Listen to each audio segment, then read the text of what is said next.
Hello and welcome to another great edition of Beyond the Hype. I'm Alfred Edmond Jr., Senior Vice President and Executive Editor at Black Enterprise.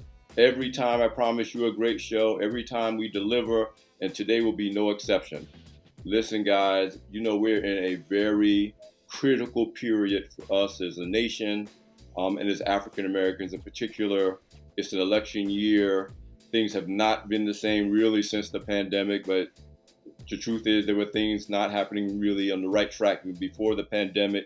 One of the greatest voices that help us to understand what's happening and more importantly, to respond to what's happening is our guest here today. I'm here with Bakari Sellers, political success story in many ways, civil rights legacy, activist, author, attorney, commentator on CNN and other networks. Bakari, welcome to the show. Thank you so much for having me. Anytime Black Enterprise calls, I try to be there because it's a vessel and a platform that has gotten us through some dark times. It's empowered us. And in the programming, the diversity of the programming and how you guys have stayed relevant by adapting and meeting people where they are should be applauded. I wish some of our other legacy organizations, publications were able to be as successful as Black Enterprise. And so I'm happy to be here with you today. Oh, Bakari, thanks, man. I appreciate it. But, two things I know I want to talk about with you, but they both relate to the same thing. And I'm going to refer to one, your new book, The Moment. Yes. And the racial reckoning that never really happened. But also what in my mind, is kind of a response to the issues that you raise in your book, which is purpose-built communities and your involvement. I know you just had a major conference, and that really speaks to me as what do we do now? Kind of what do we do now, which is what the title of your book asks or says Sure. we're going to talk about. But let me start from the framework of what really impressed me about your book, which was you really orienting your message and your premise around not your identity as a politician, not your identity as an attorney, not your identity as a political commentator, but your identity as a son, Yes. and your identity as a husband, and your identity as a father. Yeah. And again, I said before we got on air, oh, you think you know a brother, and then it's like, no, you're starting to know a brother.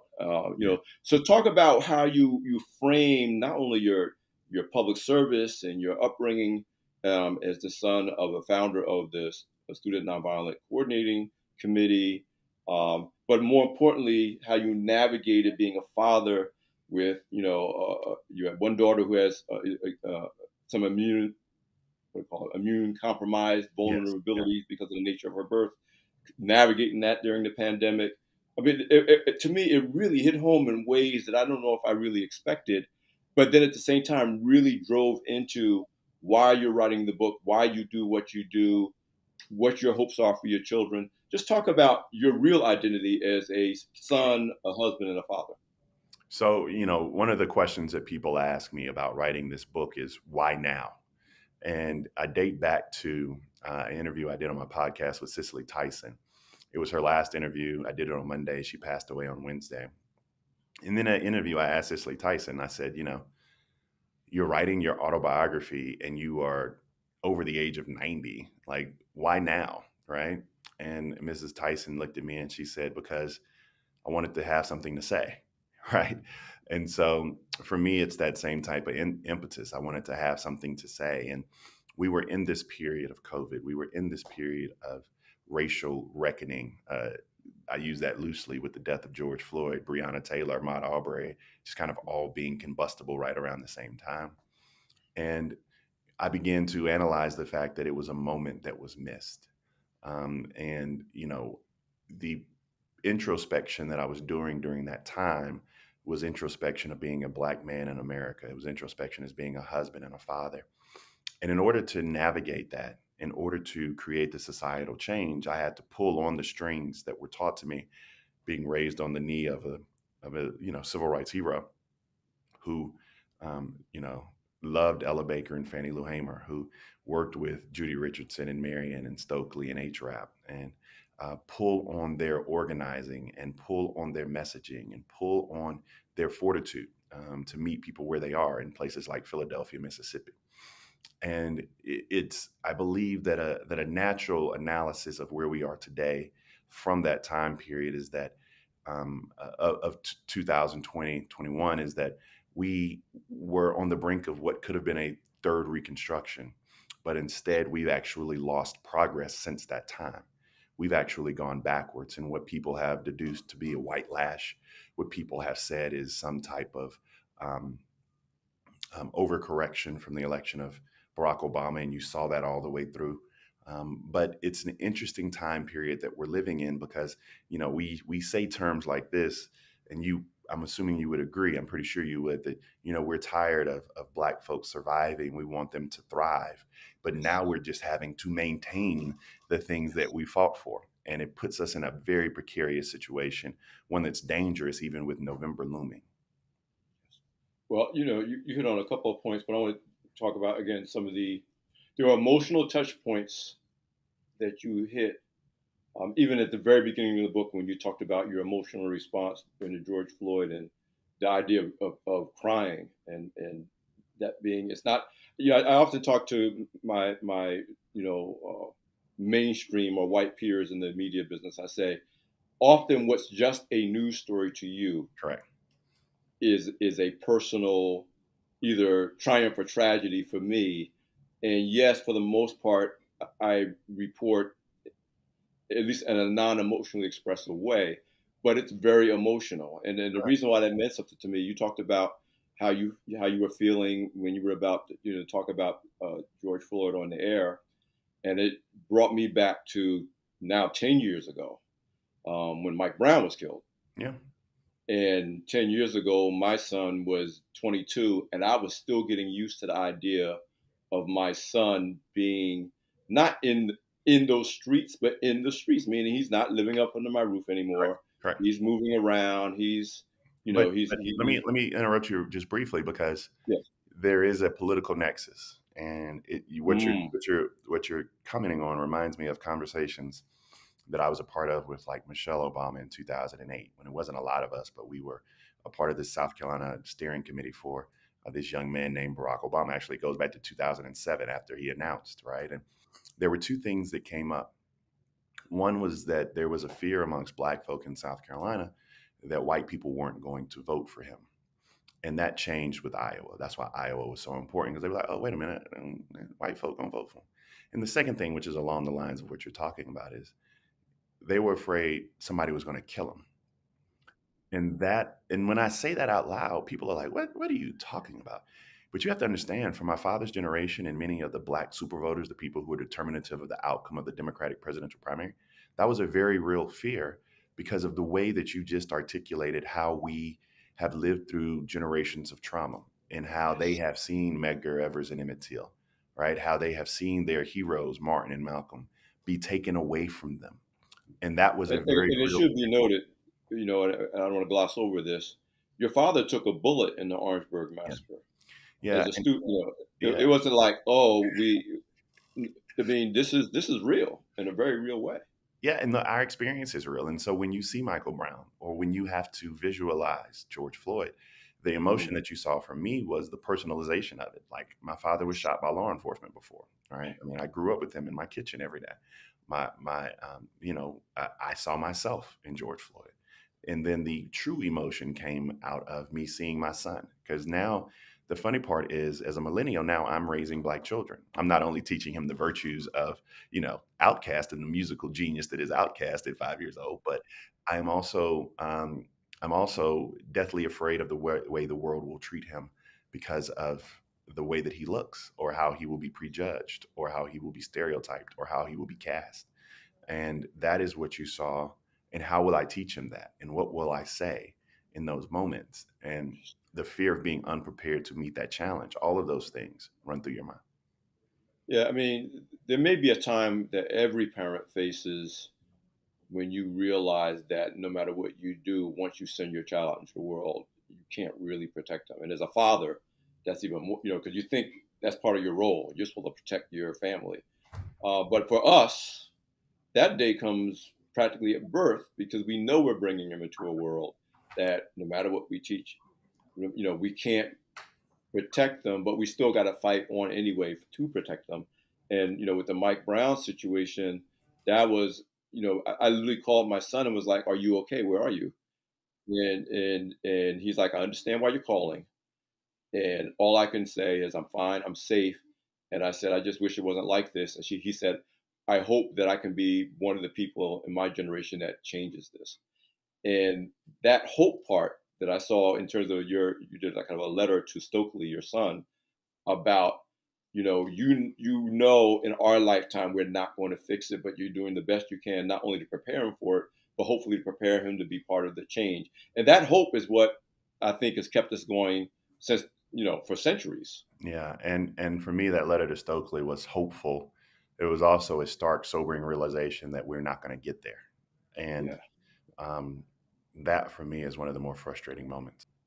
Bakari, one of the things I appreciate about your book, and I also want to talk about purpose built communities, and it speaks to what we've been taught at Black Enterprise by our late founder, Earl Graves, who is to me, from a civil rights activism legacy standpoint, who your father is to you. Your father, Correct. Mhm. Cleveland Sellers, is to you. But he said that what we practice at Black Enterprise is solution oriented media, meaning we have an obligation to not only lay out the challenges and the Correct. problems and the disparities, but to also lay out what we think, or what the experts and people like you that we talk to lay out as now what to do. And what's beautiful about the book is here's the so-called racial reckoning that didn't happen, but what to do now.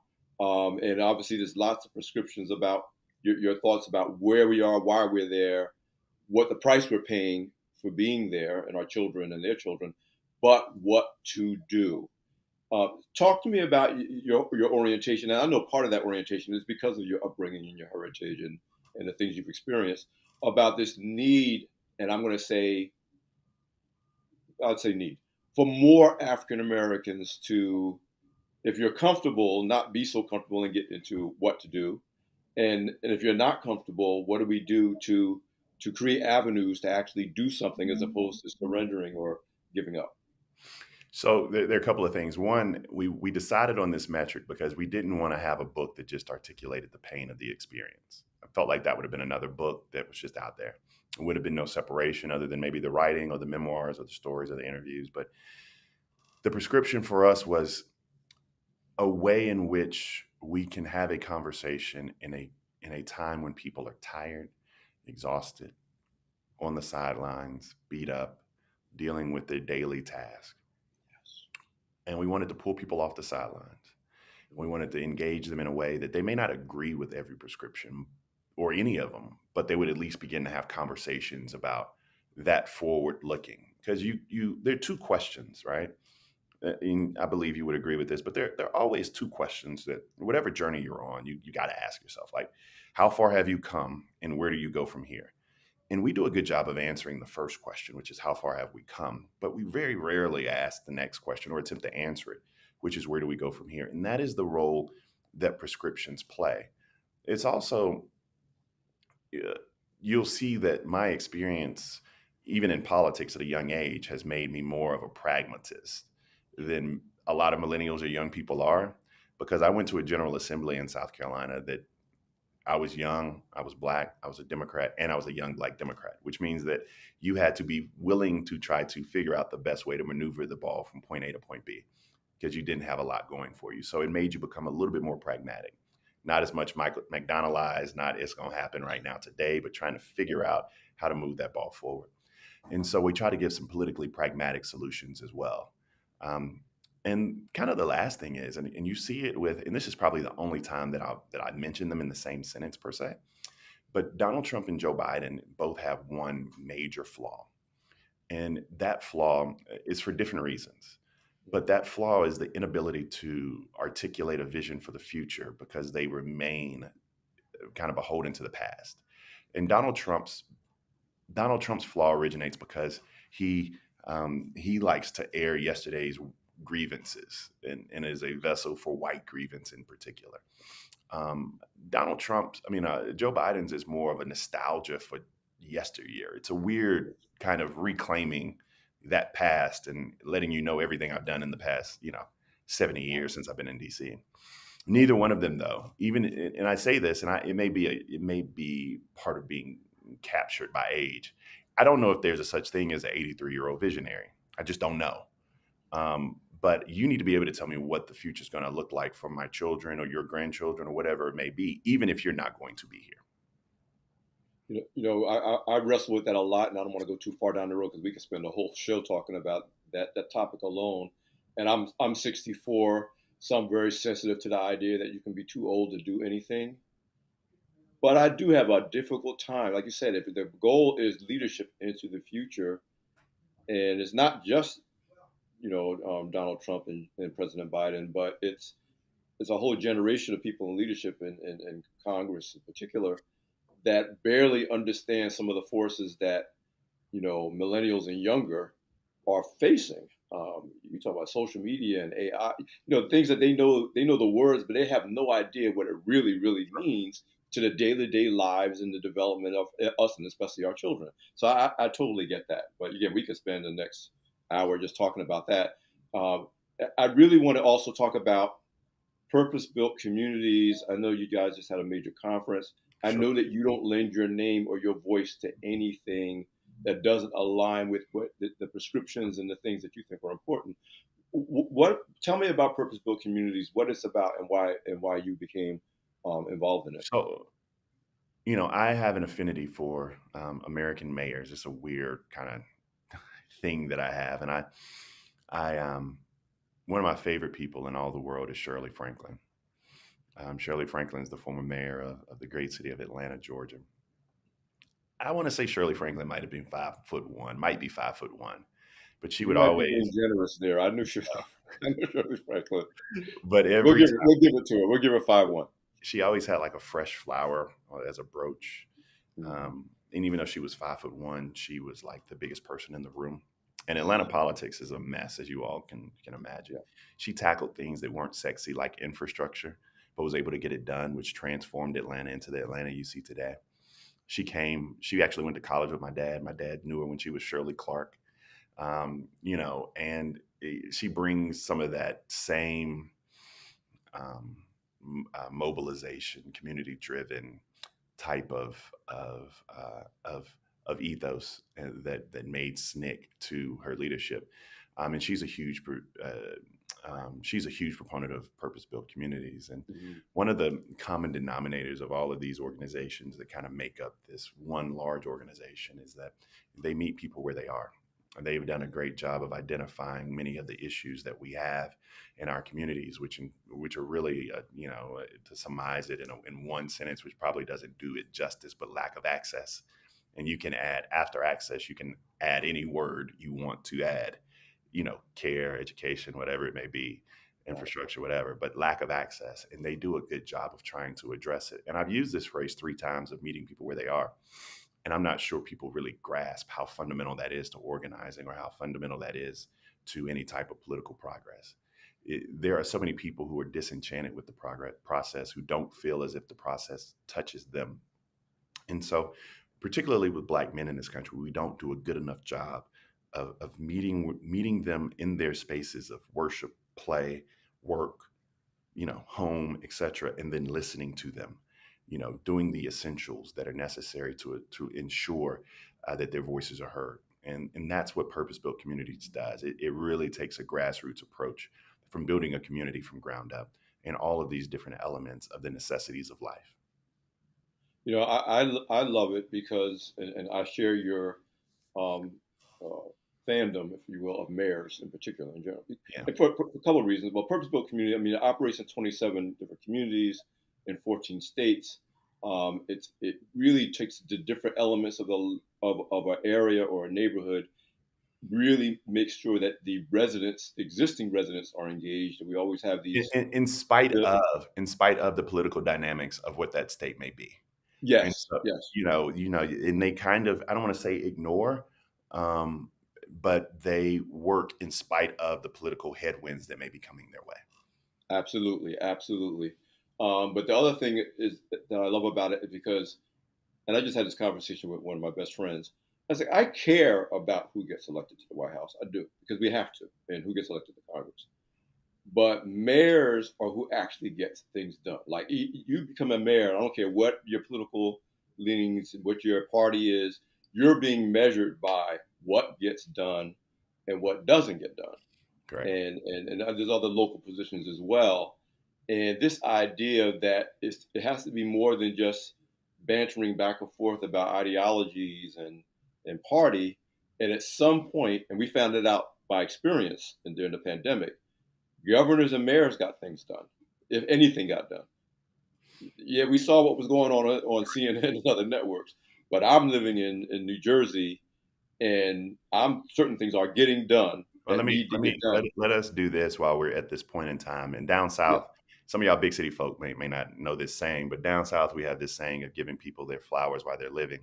Mm. And we have like Andre Dickens in Atlanta and Vi Lyles in Charlotte, Mayor Cantrell. We have Frank Scott in Little Rock, and we have Chokwe Lumumba in Jackson. We have Randall Woodfin in Birmingham, and then we have people like the mayor of Karen Bass, like the mayor of Los Angeles. Yes. Very good people who are doing great work in a difficult job, and so I wanted to give Yes. them their flowers while they're living.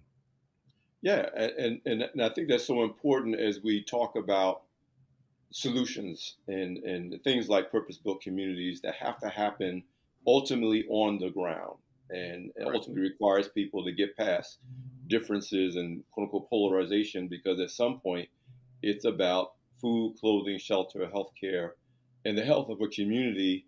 Um, once you get past the polarization has been a big part of our, like you said, whether it's the backlash against Obama getting elected, whether it's the Trump effect, whether it's the post COVID environment, all of those things are the environment we're operating in.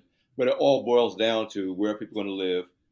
Are they going to get their needs met? And how healthy is the community going to be? And it's certainly the Black community. And Listen, so in the moment, I wanted to piggyback on that. In the moment, one yeah, of the reasons we did some interviews with individuals as well to kind of mhm, fill out and flesh out the narrative. And the people that we talked to were those type of visionaries, right? Like we don't really have time for, and I think your founder would agree. I mean, people who just want to rehash grievances or plight, there is a place, but in order to have success and in order for us to get out of this ditch or the nadir, as I refer to it in the afterward, we have to have some forward looking people and thinking. And so I talked to Antoine C. Wright, I talked to Ben Crump, I talked to Reverend Joseph Darby, but I really, really wanted to just mention to you that one of the greatest thinkers of our time um, is the Reverend Dr. Barber. And yes, Dr. Barber puts me in the mind frame of King or Abernathy, puts me in the mind frame of Operation Breadbasket Jesse. Just these people who have creative ideas about how we bring this country together, how we find the cross section of pain, particularly in the poor areas of Appalachia and then Jackson, Mississippi with Black folk. And we talk about the commonalities that may be able to propel us forward. I mean, that he definitely undergirds his theories of race on the theories of economics as well. And it's so powerful in the way that he articulates that. And I say all that to say that, while we are ensuring that we stand on the shoulders and recognize those shoulders that we stand on, we need to make sure that we're facing forward on those shoulders. I now I can say you helped me perfect segue to what else I want to talk about. I'm the grandson of a minister. I was born and raised in the church. Of course, again, because of me growing up in the 60s and the 70s, and of course, because of Mr. Graves, our late founder, like I remember very vividly the degree that the church and the Black church in particular played a central role in the issues affecting our communities. You do a great job of, in broad strokes, I'll say, showing that we've lost that certainly in the period going into the pandemic, coming out of the pandemic. And it's interesting for me. I was largely unchurched as someone who was raised in the church Yeah. for most of the past decade. Not still Christian believer, still in the Word, still praying, I'm but with you. uncertain. You're speaking. You're Yeah, to use a church phrase. You're preaching to the choir. yeah, yeah. So up until into the pandemic, now I am a member of a church in Chicago that I began to experience online. It was Facebook and YouTube church. And what drew me in, yes, the word, the message, but a ministry that was squarely focused on the idea that we should be having some kind of impact on the social issues affecting our community, in this case, Bronzeville and Chicago, Black Chicago in general, and not just we in here, praise the Lord, shout, Yeah, shout, and shout. I talked to my brother who's in the ministry, and Hmm. you know, and this is when you draw on those interviews to flesh it out, but you also draw on the history of our community. And we knew, and you know, that the church was not a Sunday morning place. The church Right, was an everyday place where the everyday work was place. done every single day, organized, meeting, feeding people, sheltering people, educating Yes. people, mobilizing, organizing, right? Whether they were members or not, Oh, it didn't matter. whether they were believers or not. They It were didn't just matter. in the community and they had needs. And I do want to shout out my pastor, Andrew Hunt Jr. at Liberty Baptist Church of Chicago, because he's a young minister and he's an example of that. Do you see that in general coming back, whether it's Well, with the challenge is, we get, and I overgeneralized in this chapter as one of my strategies in writing the book because I wanted it to build some anger. I wanted when Black folk to read it, they'd be like, "Nah, my church does this, this, this, and this," right?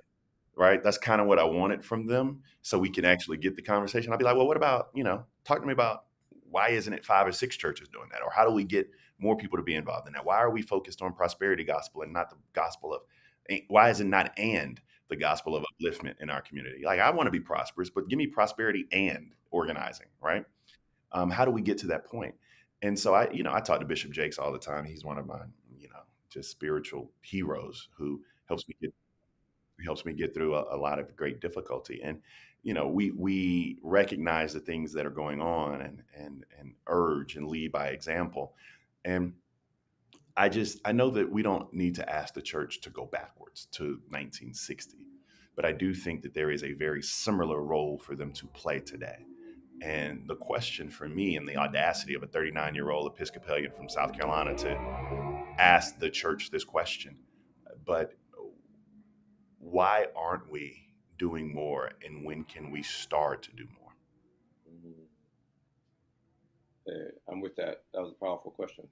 Yeah, So listen, in the time we got left, sure. we both got a lot going on. It could be very easy, and it's to say, you know what, I've done what I can do. I do what I can do.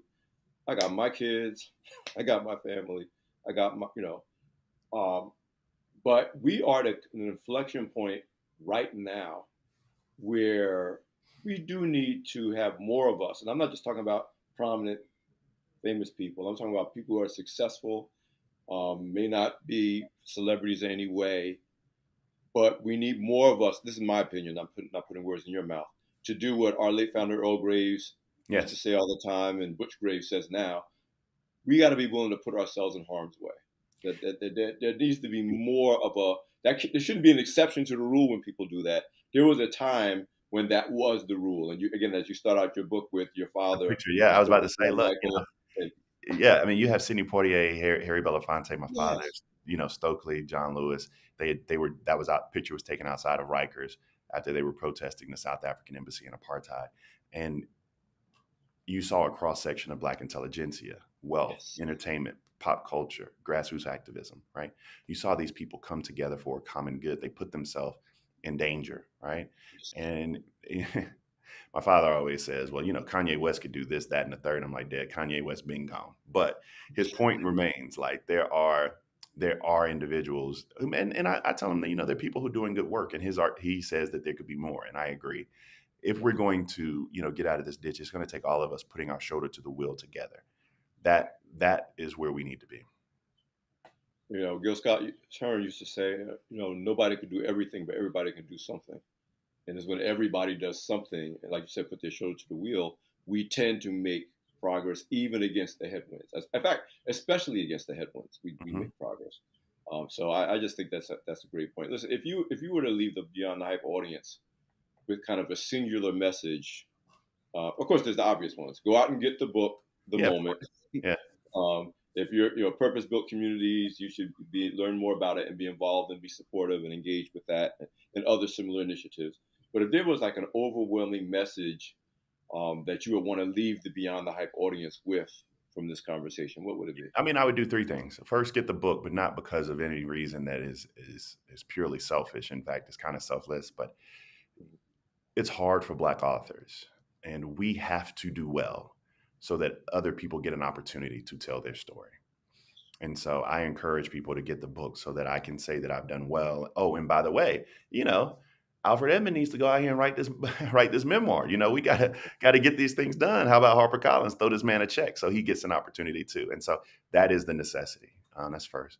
Number two, purpose-built communities. We don't oftentimes tell our story about the good things we're doing in our community. Many times one hand doesn't know about what the other hand is doing, right? And so we need to be able to go out, learn about these organizations, offer our time, treasure, and talent in ways that can help. In the Black church, what we say, stand in the gap, right? You got to be willing to stand in the gap. And largely thematically, we are in a ditch. We are in the nadir, which is the darkest period. But I'm reminded of what King said, that only when it's darkest can you see the stars. And I have a great deal of hope in this new generation, in my kids, Sadie and Stokely. I just want tomorrow to be better than yesterday. And I work damn hard to make that a reality. Listen, Bakari, it's always a pleasure to watch you work from afar, and today to get to have a chance to talk with you. We're all in our separate vineyards working. Toiling away. But it's so good to see you. Thank you for joining me for Beyond the Hype. And, please support Black Enterprise and everything that they do. Get a subscription, do everything you need to do to support them. Oh, thanks, brother. Very much appreciate it. All right, brother. So, guys, this is another great edition of Beyond the Hype. I'm Alfred Edmond Jr., Senior VP, Executive Editor of Black Enterprise. Thanks for joining us, and we will see you next time.